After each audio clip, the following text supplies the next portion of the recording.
Masipag ka nga mag-workout, tamad ka naman magtrabaho. Aw, nariltok tayo dun ah.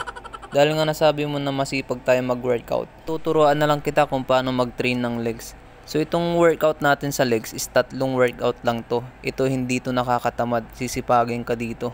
So unang workout natin is step lunge. So bago mo gawin to, mag-stretching ka muna. Para maiwasan natin ang injury. Kasi pag na-injury ka, magagaya mo na din ako. Baka tamarin ka na din magtrabaho. Pero teka, paano mo nasabi na natamad tayo magtrabaho?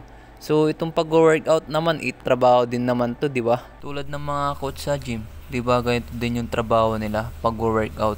Nagtuturo sila ng workout para kumita. Kaya ganon din yung gagawin natin ngayon. Tuturuan kita kung paano mag-workout. At kung problemahin mo yung ibabayad mo sa akin, huwag kang mag-alala, sagot ka ni Boss Meta. Ang kailangan mo lang gawin, patapusin mo lang tong video para malaman mo lahat ng workout natin at lahat ng ituturo ko sa'yo. Pagkatapos mo mag-step lunge, magpahinga ka ng ilang segundo. At ito naman na isusunod mo. Sumo deadlift para lalong lumapad yung legs mo. At hindi ko pa pala nasabi sa'yo yung unang workout natin kung anong focus nun. Yung step lunge, ang focus nun yung quads natin, tapos yung glutes natin. Kaya hindi mo na kailangan mag-squats pa. At pagka magsusumo deadlift ka, huwag ka muna magbubuhat agad-agad ng mabigat. Unahin mo muna sa magaan muna. Para yung mga muscle mo hindi mabigla. At pagkatapos mong nagawa yung 1 set sa magaan na binuhat mo, magdagdag ka ng bigat para lalong ma-stress yung legs mo. Pero syempre, buhatin mo kung ano yung kaya mo. Huwag kang bumuhat ng sobrang bigat lalo na pagka hindi mo kaya. Baka dyan na katapusan ng fitness journey mo pag ikay naging baldado. Kaya huwag pairalin ang yabang at tigas ng ulo. Kasi pag ikay naging baldado, alam mo, lahat ng pinaghirapan mo, magiging back to zero. Kaya laging mag-ingat sa bawat galaw mo para wala kang pagsisisihan sa bandang dulo kung ano-ano na mga pinagsasabi ko. Basta buhatin mo lang kung ano yung kaya mo.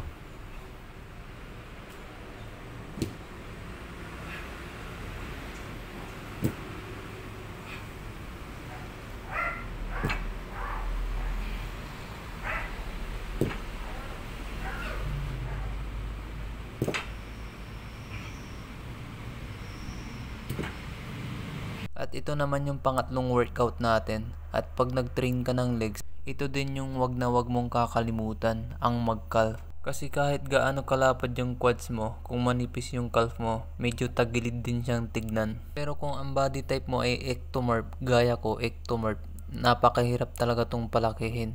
Hindi gaya ng iba na gifted talaga sa calf nila. Kahit hindi pa nagtitrain ng calf, ang lalaki ng calf nila. Pero mapapalaki din natin yan, tiyagaan lang talaga.